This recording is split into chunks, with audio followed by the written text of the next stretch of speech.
The Great Hall of Station Orenthal was the largest room ever built by any living species. Its ceiling stretched so high that clouds sometimes formed near the top, and its walls were carved from a single piece of blue crystal that the Sorvan had grown over a period of 3,000 years. Every important decision in the galaxy had been made inside this room. Every treaty, every trade agreement, every declaration of peace had echoed off these ancient walls. 42 species sat in the Grand Assembly that day. Their seats were arranged in a great circle, rising upward like the inside of a bowl. The oldest and most powerful civilizations sat at the bottom, closest to the center, where the speaking platform glowed with soft golden light. The younger and less important species sat higher up, farther away, where the air was thinner and the acoustics were worse. Ambassador Ilara Voss sat in the very last row. Her seat was small. It was made of plain metal while everyone else sat on carved stone or living crystal. There was no screen in front of her to display documents or translations. She had to use her own portable device for that. The message was clear, and it had been clear since the day humanity took its place in the Concord 20 years ago. You are here because we allow it. You are nothing. Ilara did not complain. She never complained. She was a tall woman in her early 50s with short gray hair and dark eyes that noticed everything. She had been a soldier before she became a diplomat, and she carried herself with the kind of quiet stillness that made people uncomfortable without knowing why. She sat with her hands folded on her lap and she watched. Below her, the assembly was in the middle of a trade discussion. The Kirathani High Matriarch, a massive insectoid creature with 6 arms and a crown of bioluminescent horns, was speaking about grain shipments to the outer colonies. Her voice was sharp and clicking, translated into common galactic speech by the hall systems. The Kirathani were one of the 3 elder races. They had been traveling between stars for over 15,000 years. They viewed every other species the way a grandfather might view a particularly slow child. Ilara listened. She always listened. That was her greatest weapon, though nobody in this room knew it yet. The trade discussion ended. A vote was called. Ilara raised her hand along with everyone else. Nobody looked at her. The motion passed. The matriarch began to introduce the next topic. She never finished. A sound cut through the hall like a knife. It was the emergency signal, a frequency that had not been used in over 200 years. Every screen in the assembly lit up red. Every translation device switched to priority broadcast. The hall fell silent in a way that felt like the air itself had stopped moving. The message was short. It came from Border Station 7, at the edge of Concord space. The voice that spoke it was shaking so badly that the words were almost impossible to understand. The Vraxi had broken through. For a moment, nobody moved. The Vraxi Dominion was an empire on the far side of the galaxy. They were violent, expansionist, and ruthless, but they had been contained behind a blockade of automated defense stations and minefields for over 1,000 years. The blockade was supposed to be unbreakable.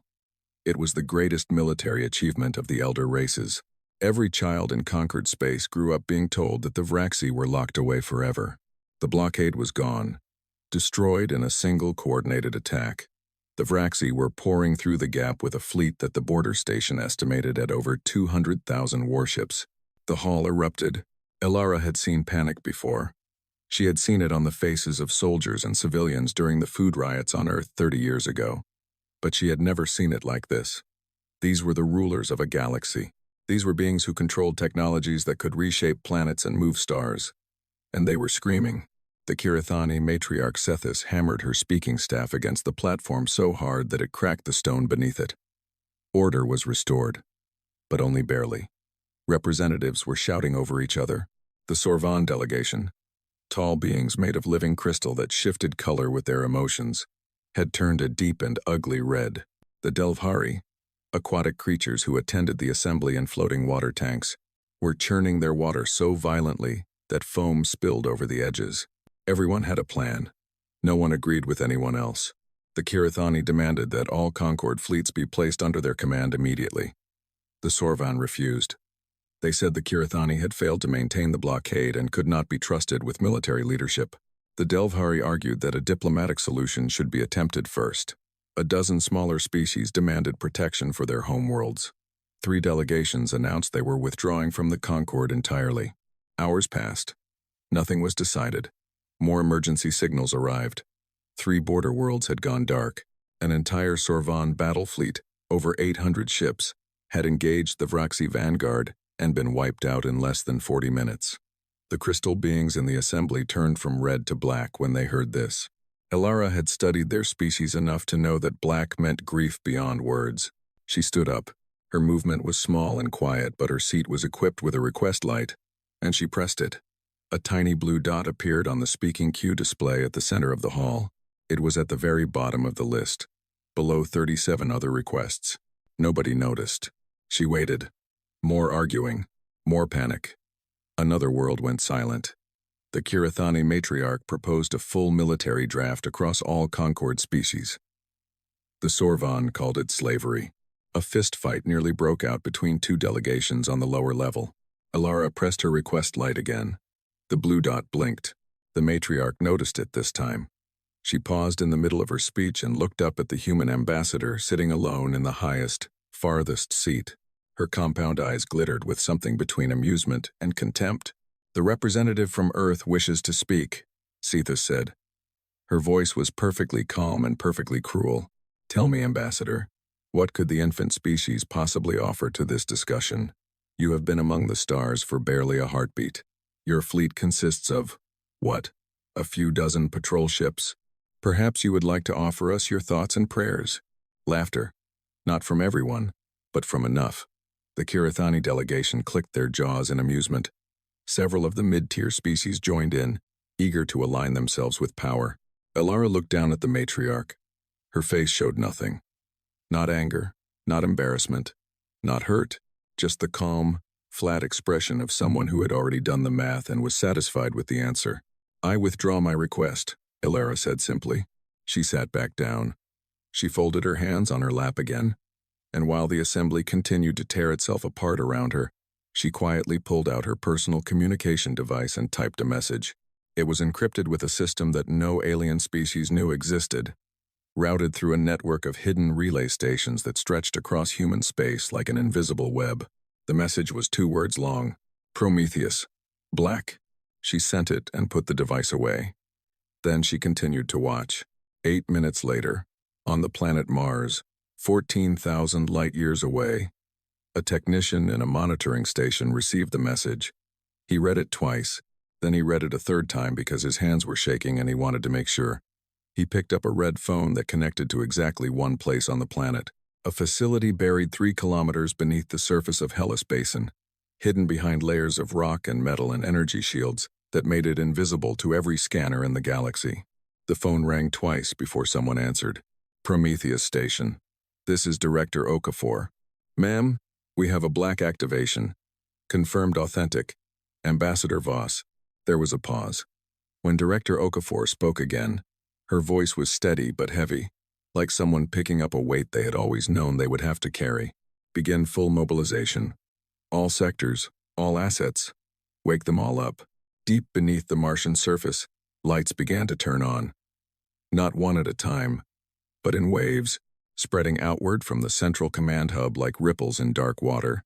Hangars the size of cities opened their doors. Power systems that had been sleeping for decades roared to life with a sound that shook the stone for kilometers in every direction. Row after row of warships sat in the darkness, waiting.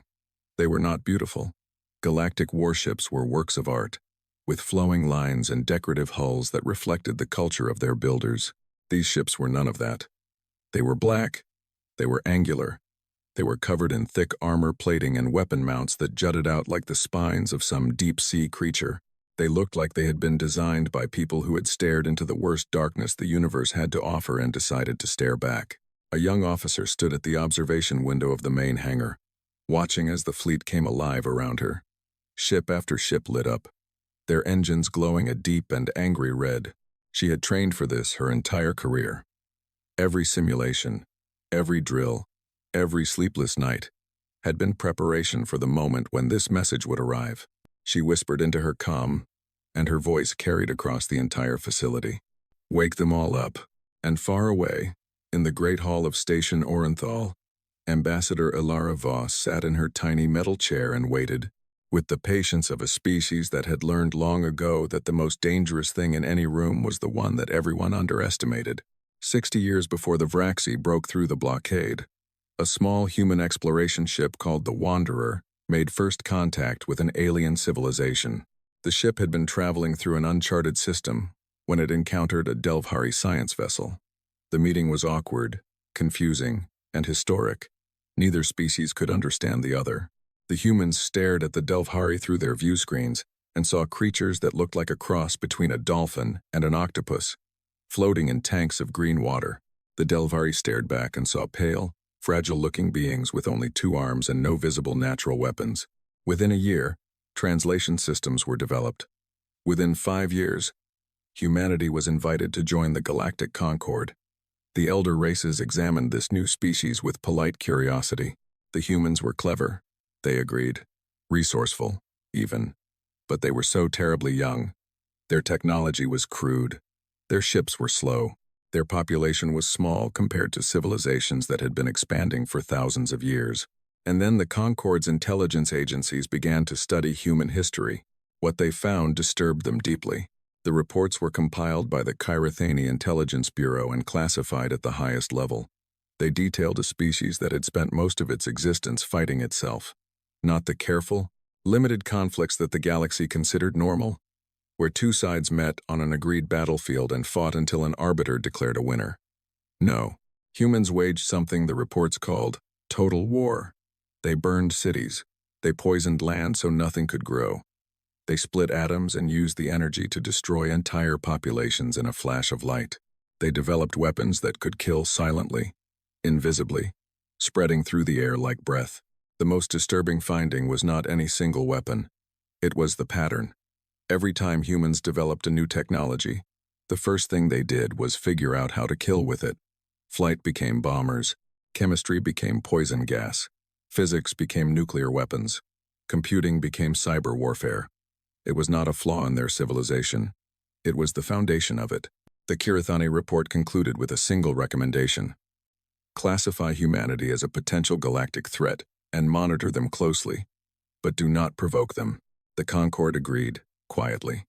They gave humanity a seat in the assembly, but the smallest one. They allowed humans to trade, but imposed limits on what technology could be shared with them. They smiled at human ambassadors and called them friends.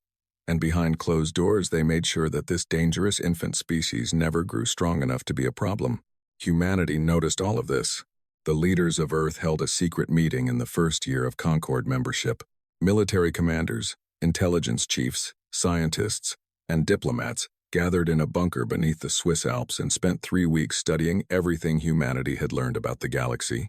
They came to a conclusion that would shape the next 60 years of human history.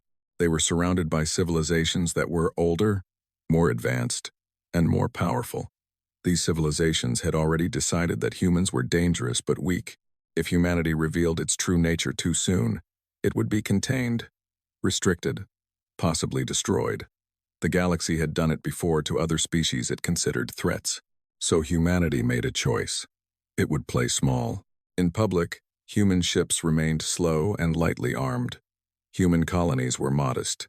Human ambassadors were polite and quiet, and never made demands. The galaxy saw exactly what it expected to see: a young, harmless species trying to find its place.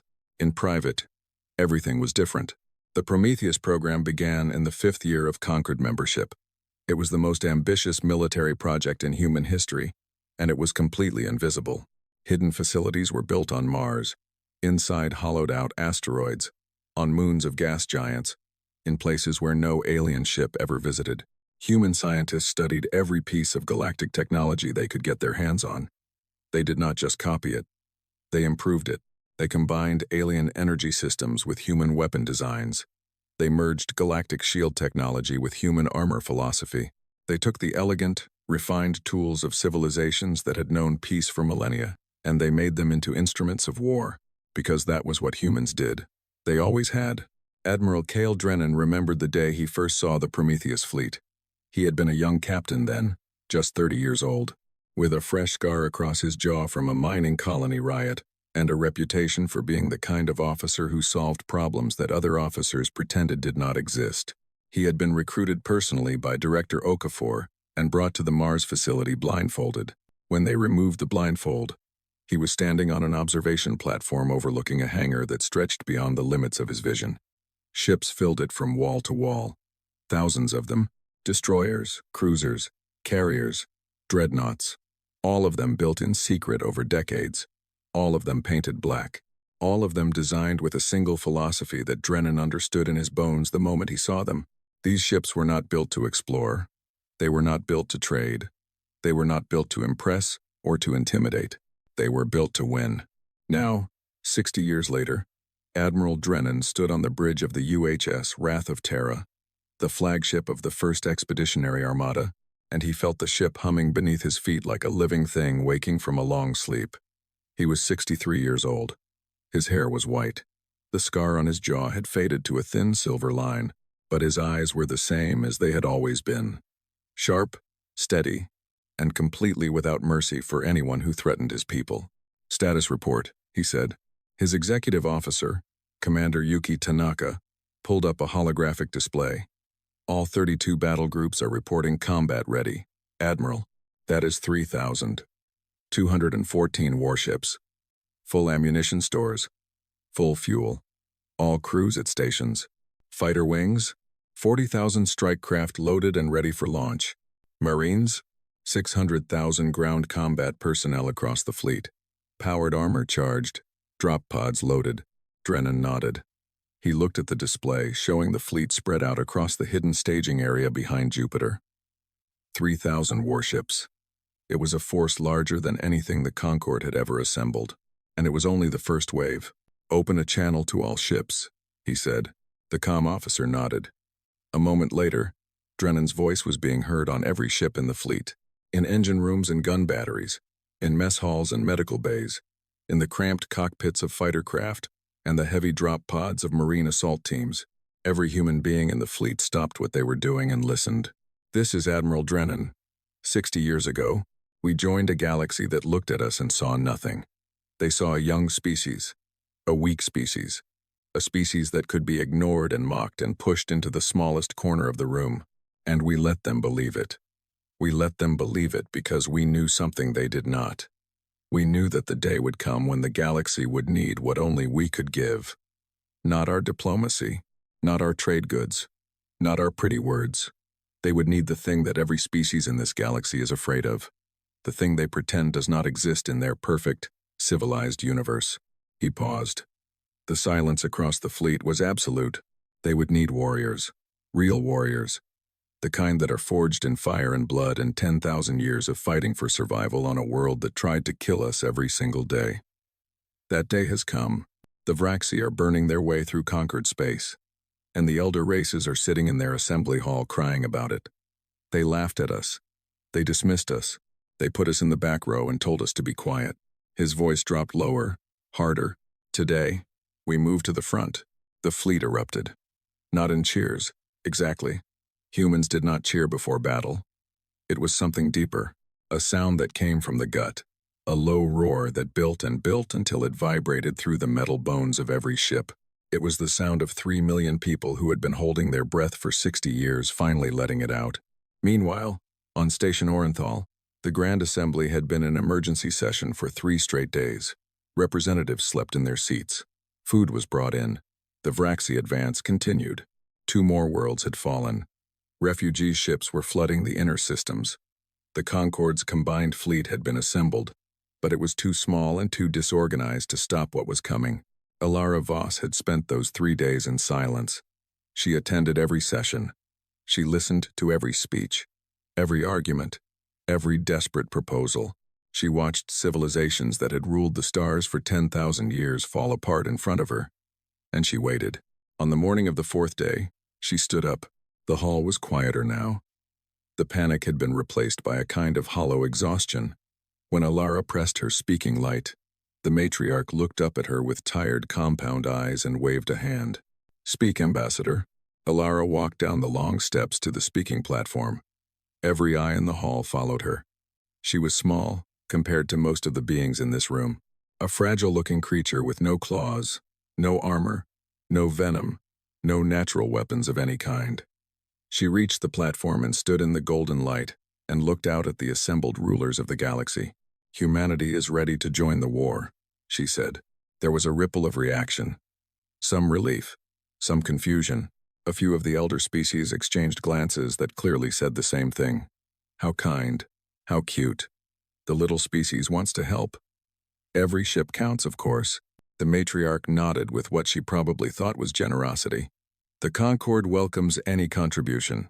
We can assign your patrol ships to a support role in the rear defensive." "We don't do support roles," Ilara said. The words were quiet, but they landed in the silence like stones dropped into still water. The matriarch's horns flickered with surprise. Several delegations leaned forward in their seats.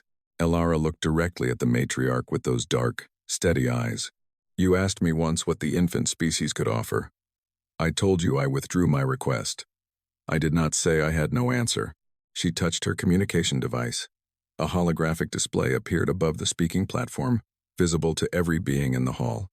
It showed a star map of human space, and then it showed the fleet, 3,000 warships, arranged in perfect formation, engines burning, moving toward the front lines at a speed that should have been impossible for the primitive human drives the galaxy thought it knew about. The hall went completely silent. Not the silence of attention, the silence of shock, the silence of every assumption, every comfortable belief, every smug dismissal being shattered at the same time. Ilara let them look. She let them count the ships. She let them read the energy signatures and the weapon profiles and the shield harmonics that their instruments were frantically trying to analyze. Then she said, "We will discuss the details of our deployment with your military commanders. But I want to be clear about one thing." She looked around the hall one final time. "We are not asking for permission." She turned and walked back up the steps to her small metal chair in the last row.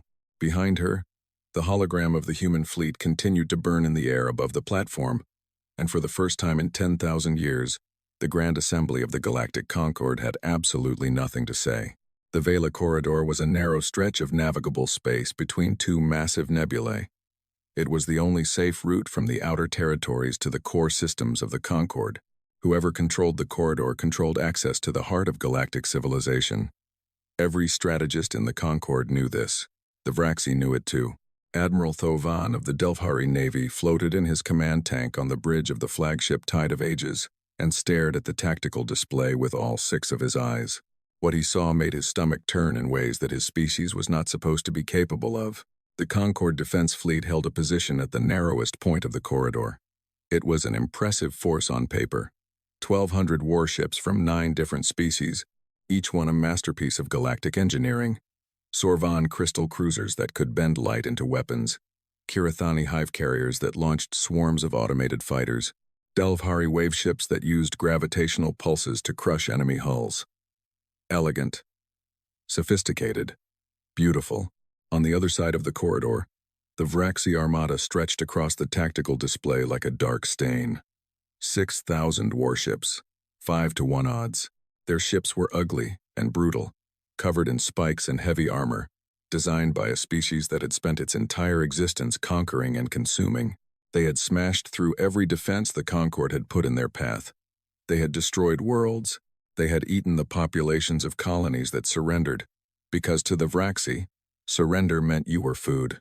Thovan had been a naval officer for 40 years. He had never lost a battle. He had also never faced odds like this. He had already written his final message to his family. He had already drafted a surrender proposal, because even though surrender to the Vraxi meant something terrible, it at least meant some of his people might survive. "Admiral," his sensor officer said, "the Vraxi vanguard is moving. They will reach weapon range in 20 minutes. Thovan closed 4 of his 6 eyes. A prayer to the deep currents, the closest thing his people had to a god. "All ships prepare for..." "Admiral." The sensor officer's voice had changed. It was higher now, confused and a little bit frightened. "We are detecting new contacts. Behind our position, many new contacts." Thovan opened his eyes. The tactical display was updating, and what it showed made no sense to him. A massive formation of ships was dropping out of faster-than-light travel directly behind the Concord fleet. They appeared in groups of 100, then groups of 500. Then they were appearing so fast that the display could not keep up. The sensor systems tried to identify them and failed.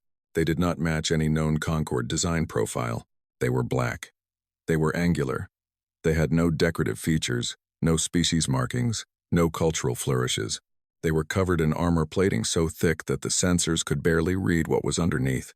And they were bristling with weapons. Not the elegant energy projectors of galactic warfare. These were crude, physical things. Long barrels, magnetic rails, tube launchers. The identification system finally found a match. It scrolled the result across the display in small, almost apologetic text. Human, though Vaughn stared. He counted the ships as they continued to arrive. 500, 1,000, 2,000, 2,500, 3,000. They kept coming. They arranged themselves in a formation that was tight and aggressive, like a fist being clenched. 3,214 human warships now sat between the Concord fleet and the approaching Vraxi. The communication system activated. A human voice filled the bridge, calm and hard and speaking in perfectly accented common galactic. Concord Fleet. This is Admiral Drenan of the United Human Expeditionary Force. We are taking point position. Recommend you pull your ships back to secondary line and stay out of our firing lanes. Things are about to get messy. Dovan could not find words. His translator officer, a young Delvhari female, looked at him with wide eyes. The bridge crew had stopped moving entirely. On every Concord ship in the fleet, the reaction was the same. Shock, disbelief, and a growing sense of something that none of them could quite name yet. Then Drenan's voice came again, but this time it was not directed at the Concord fleet. It was broadcast on all frequencies, all channels, all languages. It was aimed at the Vraxi Dominion fleet. This is Admiral Drenan. You have attacked our allies. You have destroyed their worlds. You have killed their people. I am giving you 60 seconds to reverse course and begin withdrawal from Concord space. If you do not, we will destroy you. This is not a negotiation. The clock starts now. The Vraxi response came in 12 seconds. It was from their war chief, a creature whose name translated roughly as Devourer of Suns. His voice was deep and wet and full of the confidence of a predator that had never met anything it could not eat. Little soft things. Little pink things with no claws and no teeth. You bring your toy ships to our feast and you dare to threaten the Dominion? We will crack your hulls and suck the air from your lungs and eat your flesh while your hearts still beat. Come. We are hungry. The 60 seconds passed. Admiral Drenan looked at Commander Tanaka. She nodded once.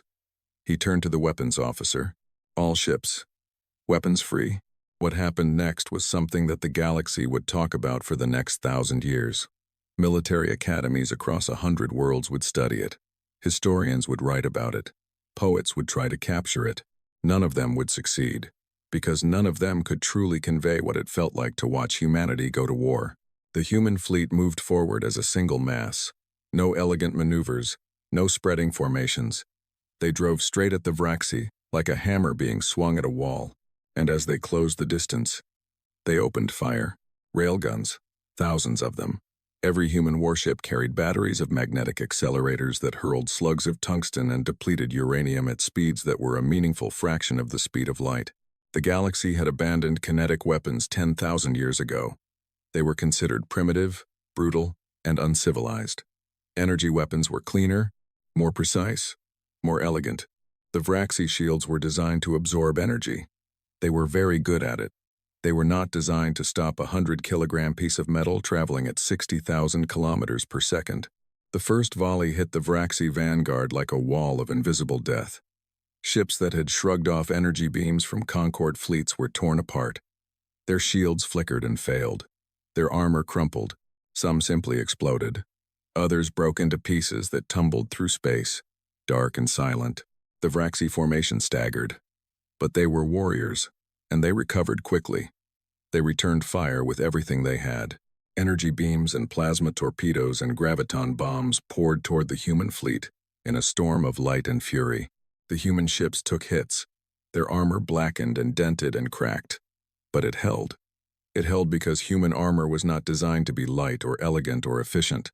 It was designed to take punishment, layer after layer of composite metal and ceramic and energy-absorbing gel, wrapped around the vital systems like a cocoon. Human ships were not fast or beautiful. They were tough. They were built by a species that understood, on a level that went deeper than thought, that survival meant being able to take a hit and keep fighting. And then the second phase began. From the carriers in the center of the human formation, 40,000 strike craft launched simultaneously. They were small, fast, and completely reckless by galactic standards. They did not form neat attack patterns. They swarmed. They broke into packs of 12 and dove into the gaps in the Vraxi formation, firing missiles and guns at point-blank range. They targeted engines, shield generators, communication arrays. They blinded the Vraxi ships and left them stumbling. Behind the strike craft came the destroyers. Fast, heavily armed ships working in groups of 4, using a tactic that no species in the galaxy had seen in thousands of years. They called it Wolfpack Doctrine. The destroyers would identify a large enemy ship, surround it, and tear it apart from all sides simultaneously. It was not a duel. It was not honorable combat between equals. It was a coordinated kill, efficient and merciless. And then came the part that truly terrified everyone watching. The boarding pods launched. Hundreds of armored capsules fired from the sides of human cruisers, crossing the gap between fleets in seconds, slamming into the hulls of Vraxi warships and burning through the armor with shaped charges. Inside each pod were 20 human marines in powered exoskeletons, 7 feet tall, sealed in black armor, carrying weapons designed for close-quarters combat inside the corridors of enemy ships. No species in the Concord had used boarding actions in 6,000 years. The idea of physically entering an enemy ship and fighting hand-to-hand was considered a relic of a barbaric past. It was something you read about in ancient history texts and shuddered at. The humans did it with terrifying efficiency. The Vraxi were large and strong. They had claws and teeth and thick skin. In their entire history, they had never met a species that could match them in close combat. The human marines did not just match them. They cut through them. The exoskeletons gave them strength that exceeded the Vraxi's natural power. Their weapons were designed specifically for fighting in tight spaces. Shotguns that fired clouds of metal fragments. Blades that vibrated at frequencies that could cut through bone. Grenades that released bursts of sound and light designed to overwhelm alien senses. But the worst part, the part that broke the Vraxi's spirit, was the psychological warfare.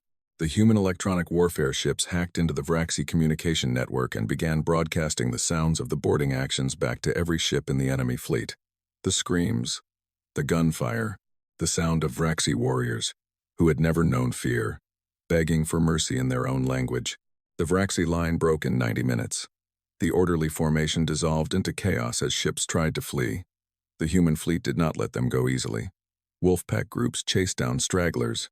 Strike craft hunted fleeing transports. The Vraxi war chief's flagship was boarded by 300 Marines who fought their way to the command bridge and took the Devourer of Suns alive. When it was over, the Vraxi had lost 4,000 ships, destroyed, disabled, or captured. The rest were running back toward the gap in the blockade, pursued by human hunter groups that would chase them for days. The human fleet had lost 212 ships. In the silence that followed, Admiral Thovan floated in his command tank and tried to process what he had just witnessed. His bridge crew was frozen at their stations. Nobody was speaking. Nobody was moving. On the tactical display, the human fleet was reforming into its tight fist formation, already preparing to move to the next front. Thovan's second-in-command, a veteran officer who had served with him for 20 years, drifted closer to the command tank. His skin was pale, nearly white, which in Delvhari meant a fear so deep it was close to a religious experience. "Admiral," he whispered, "what do we do?" Thovan watched the human ships on his display. He thought about the 60 years that humanity had sat in the smallest seat in the assembly, smiling, nodding, accepting every insult and every slight. 60 years of pretending to be weak. 60 years of building this. We have spent 10,000 years worrying about the wrong enemy, Thovan said quietly, and he did not know if that thought filled him with relief or with a terror deeper than anything the Vraxi had ever inspired. Across the fleet, on every Concord ship, in every species, the same thought was forming. The same cold realization was settling into bones and shells and crystalline cores. The humans had been hiding, and now they were not. and nobody in the galaxy knew what came next. In the weeks after the Battle of Veila corridor, the war changed completely. What the Concord's combined forces had failed to do in months, humanity accomplished in days. The Vraxi advance was stopped, reversed, and then shattered across all three fronts. On the northern front, the human Second Armada ambushed a Vraxi fleet, twice its size, in the asteroid fields of the core system. The Vraxi were accustomed to fighting in open space, where their numerical advantage mattered. The humans dragged them into the dense asteroid field and used the rocks as cover, appearing from behind tumbling mountains of stone, firing devastating volleys, and disappearing again before the Vraxi could return fire. The battle lasted 6 hours. The Vraxi lost 1,200 ships. The humans lost 41. On the southern front, human marines launched a ground invasion of 3 occupied Concord worlds simultaneously. The Vraxi had placed garrisons of 50,000 warriors on each planet, confident that no species would dare challenge them on the ground. 200,000 human soldiers dropped from orbit in armored pods, landing in the middle of the Vraxi camps at dawn. The fighting was savage and close and lasted 4 days. When it was over, the planets were liberated. The surviving Vraxi garrisons had surrendered, which was something that Vraxi warriors had never done before in their entire recorded history. On the central front, Admiral Drenan personally led the main fleet in a series of rapid strikes that cut the Vraxi supply lines, isolating their forward fleets from reinforcement and resupply. Without fuel and ammunition, the great Vraxi armada began to starve. Ships that had terrorized the galaxy drifted powerless in the dark between stars. The Concord watched all of this with a mixture of gratitude and growing horror. On Station Orenthal, the Grand Assembly reconvened for the first time since the human fleet had revealed itself. The mood was completely different now. The panic was gone. The Vraxi were no longer an immediate threat. But something else had taken the place of that fear. Something quieter and in many ways more dangerous. The Kirathani Intelligence Bureau released a classified report to the elder races. It was titled Assessment of Human Military Capabilities, and it was 400 pages long. The conclusions were devastating. Humanity had been hiding a military force larger than any single Concord species possessed. Their technology was not primitive. In many areas, it was equal to or beyond the best the galaxy had to offer. Their weapons were designed around principles that the Concord had deliberately abandoned thousands of years ago because they were too destructive. Their soldiers were trained to a level of physical and psychological readiness that no other species could match. And worst of all, the report estimated that the fleet they had revealed was probably not the only one. There could be more. There could be much more. The report ended with a question that haunted every reader. If humanity could hide this from the entire galaxy for 60 years, what else were they hiding? Secret meetings began, not in the assembly hall, where human observers might notice, but in private chambers, in encrypted communications, in quiet conversations in corridors where no recording devices operated.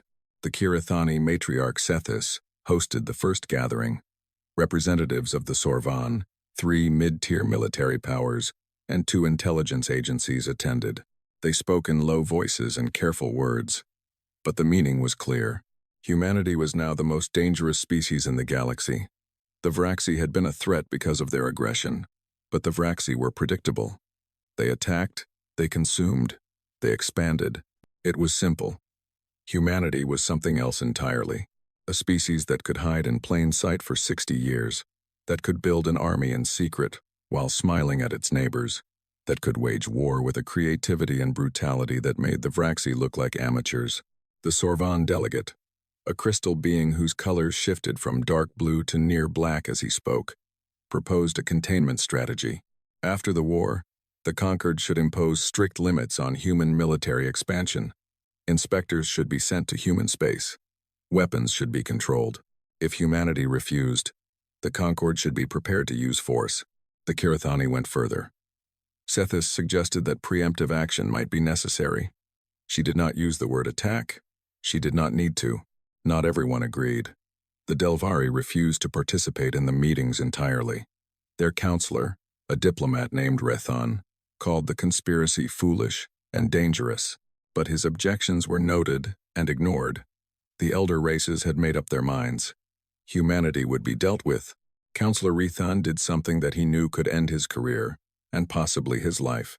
He sent a private message to Ambassador Ilara Voss. They met in a small room on the lower levels of Station Orenthal, far from the assembly hall. Rithon floated in a portable water sphere, his tentacles pressed against the glass as if trying to reach toward her. "They are planning to contain you," he said. "After the war, possibly before it ends. The Kirathani are repositioning their home fleet.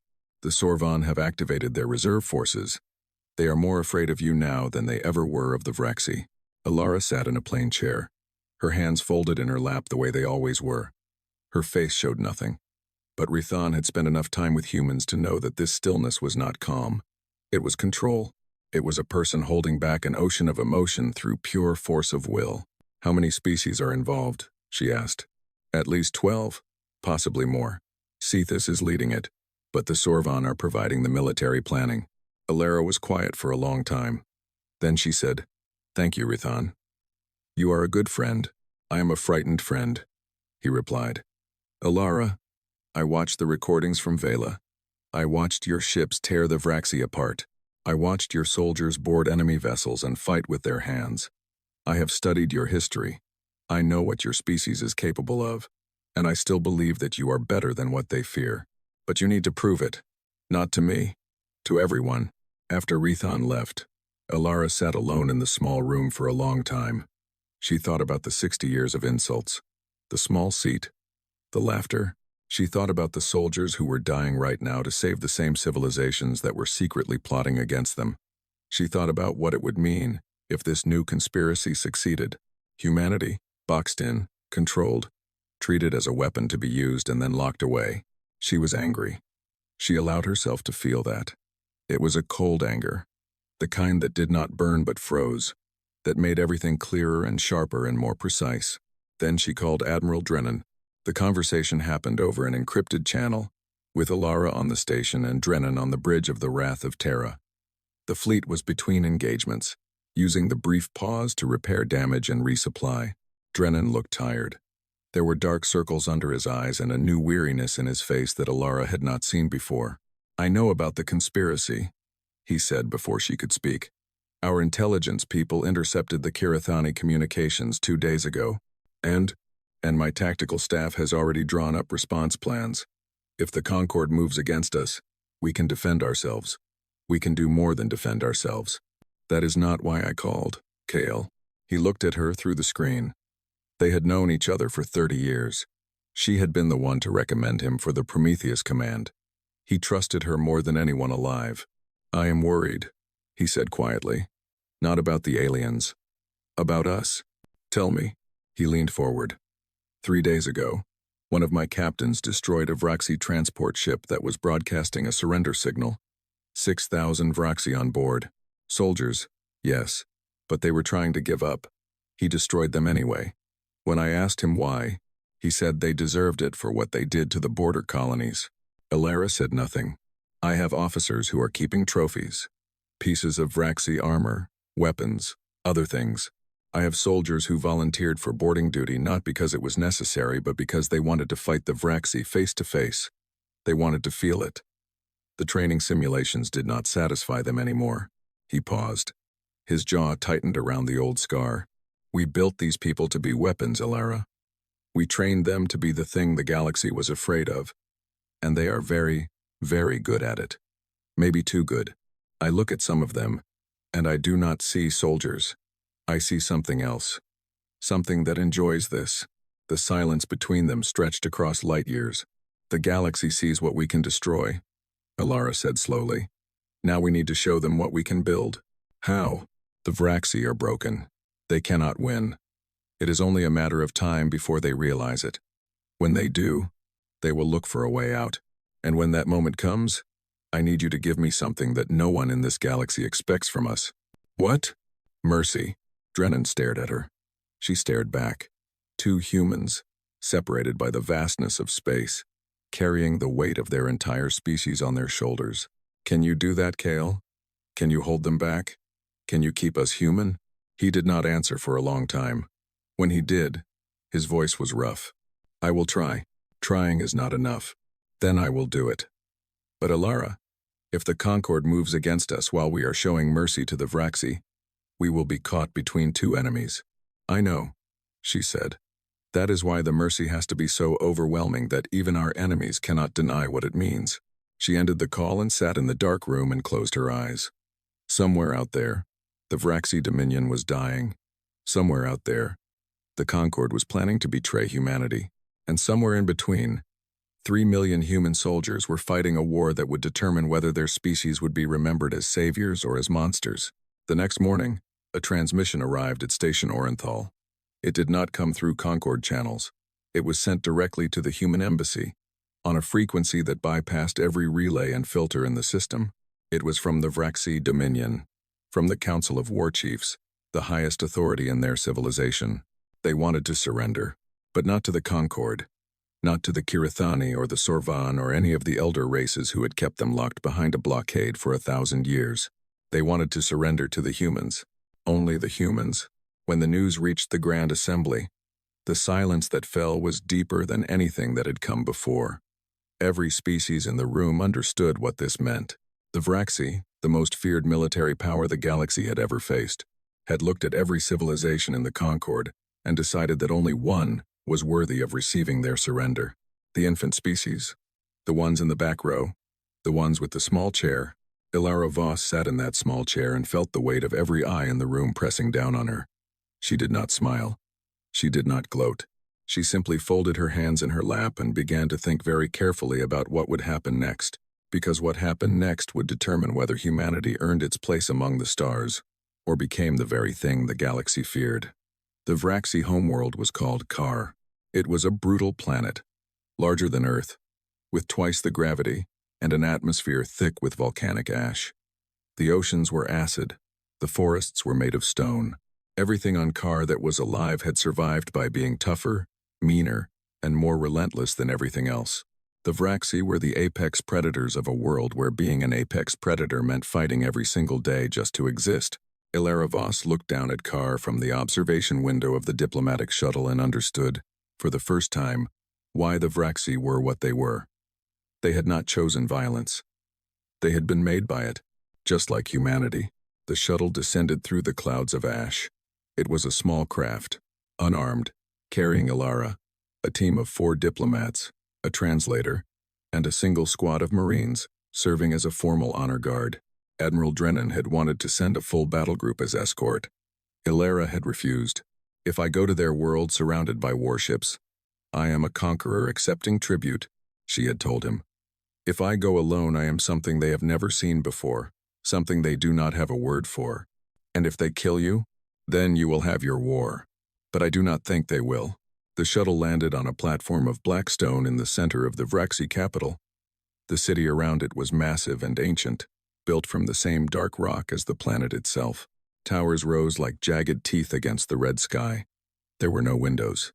Windows were a weakness on Carr. The Council of War Chiefs was waiting. 12 of them, the most powerful leaders of the Vraxi Dominion, standing in a line on the landing platform. They were enormous. Each one stood over 8 feet tall, with thick gray skin, 4 arms ending in claws that could cut through metal, and faces dominated by wide mouths full of teeth designed for tearing.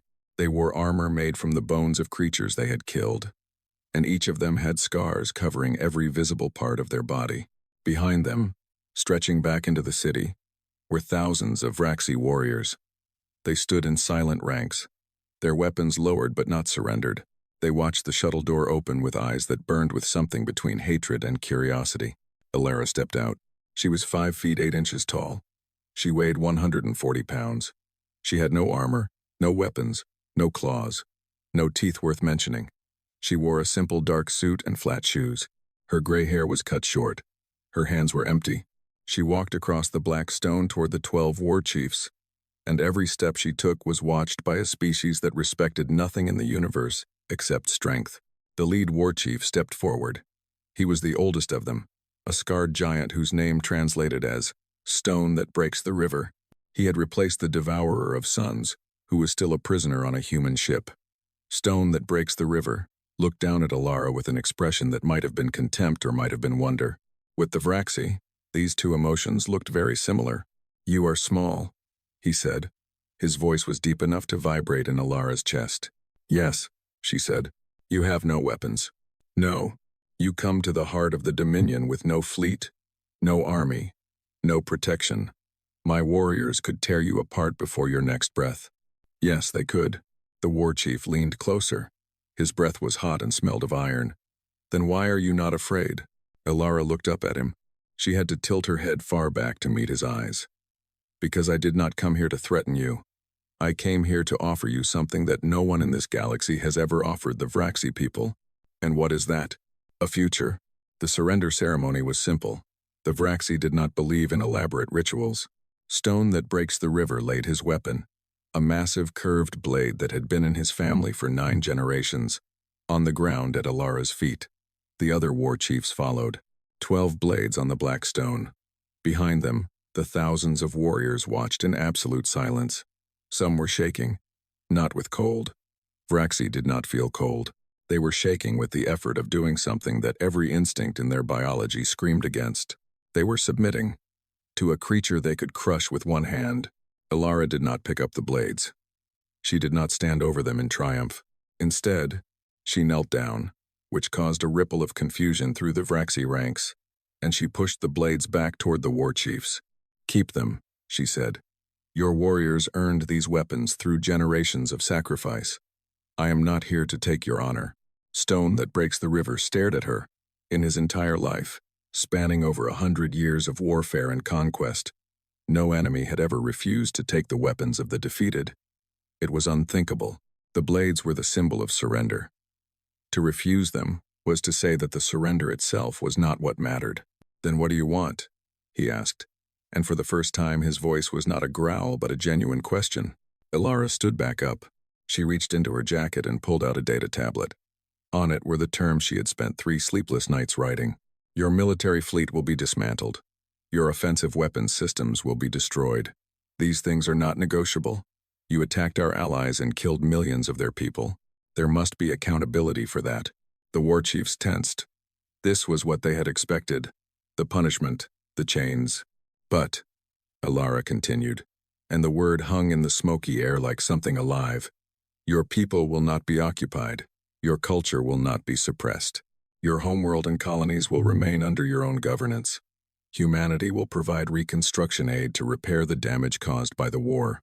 On both sides, we will establish cultural exchange programs, trade agreements, and a pathway for the Vraxi Dominion to rejoin the galactic community as a full and equal member. Not in a generation, not in a century. As soon as you are ready. Silence. Complete, total silence. 10,000 Vraxi warriors standing on black stone under a red sky, and not one of them made a sound. Stone that breaks the river spoke slowly, as if each word was a stone he was turning over in his mouth, testing its weight. Why? You defeated us. Your fleet destroyed ours. Your soldiers killed our warriors on the ground and in the corridors of our own ships. You have the power to burn this planet to ash. Every species that has ever defeated an enemy in the history of this galaxy has taken everything they could. Why would you give us mercy? Elara looked at him. She thought about the conspiracy back on Orenthal. She thought about the elder races plotting to contain humanity. She thought about Admiral Drenan's words about soldiers who were starting to enjoy the killing. She thought about Earth's history, about every time humanity had stood over a defeated enemy and chosen cruelty, and about the long, bitter price it had paid for those choices. Because we know what it is to be the monster everyone fears, she said. We know what it means to be the species that other civilizations look at and see only destruction. And we know that the only way out, the only way to become something better, is to choose to be something else.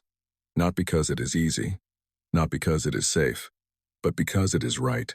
The broadcast of the surrender ceremony was watched by every civilization in the Concord. Billions of beings across thousands of worlds saw a small human woman stand unarmed before the most feared warriors in the galaxy and offer them not chains but a hand. On Station Orenthal, the secret coalition fell apart within hours. The Sorvan delegate who had proposed preemptive strikes against humanity quietly withdrew his proposal and deleted all records of the meetings. The mid-tier species that had joined the conspiracy pretended they had never been involved. One by one, the conspirators melted away like frost in sunlight. All except the Kirithani. Matriarch Sethis refused to back down. She argued in a closed session with her advisors that the mercy shown to the Vraxi was a trick, a calculated move to win political support. She insisted that humanity was still dangerous, still needed to be controlled. And then Councillor Drenan went public. He stood in the Grand Assembly, floated in his water sphere before the entire galactic community, and he told them everything. The secret meetings, the containment plans, the talk of preemptive strikes. He named names. He provided recordings. He held nothing back. The assembly erupted. Not in panic this time, but in outrage. Species that had been afraid to speak against the elder races found their voices. How dare the Kirathani plot against the very species that had saved them all? How dare they plan to punish humanity for being strong enough to do what they could not? Cephas stood at the speaking platform, surrounded by the storm she had created, and for the first time in her long life she had nothing to say. Her horns dimmed, her compound eyes darted from face to face, looking for allies and finding none. Alara returned from Carr to find the assembly waiting for her. She walked down the steps to the speaking platform, the same walk she had made weeks ago when she announced that humanity was joining the war. But this time, every seat in the hall was turned toward her. Every eye was watching. And the matriarch was standing before her. What happened next would be remembered as one of the great moments in galactic history. Cephas, High Matriarch of the Kirathani, oldest of the elder races, lowered her massive head and spoke the formal words of apology that her species reserved for the most grievous of wrongs. "I saw you as small," she said. "I was the one who was small." Alara accepted the apology with a nod. She did not gloat. She did not remind the matriarch of the insults and the laughter and the 60 years of scorn. She simply said, "Then, let us both be larger." The assembly offered Alara the chair of the Concord Council. It was the highest position in galactic politics, held for the last 800 years by the Kirathani. Alara turned it down. Instead, she proposed something far more radical. She proposed the end of the hierarchy. No more elder races and younger races. No more large seats and small seats. No more back rows and front rows. Every species in the Concord would have an equal voice, an equal vote, and an equal place. The structure that had governed the galaxy for 10,000 years would be dismantled and rebuilt from the ground up. The vote passed. Not unanimously, but by a margin so wide that the opposition was meaningless. 50 years later, the galaxy was a different place. Human engineers had helped design a new generation of space stations that were faster to build and more efficient than anything that had come before. Human doctors had shared medical techniques that extended the lifespans of 3 species that had been slowly dying from genetic diseases. Human artists and musicians had created works that were studied and celebrated across 100 worlds. Human teachers had established universities on 40 planets where students of every species learned together. The Vraxi Dominion had become one of the most transformed civilizations in the galaxy. Their warriors now served as peacekeepers, using their strength and discipline to protect trade routes and respond to natural disasters.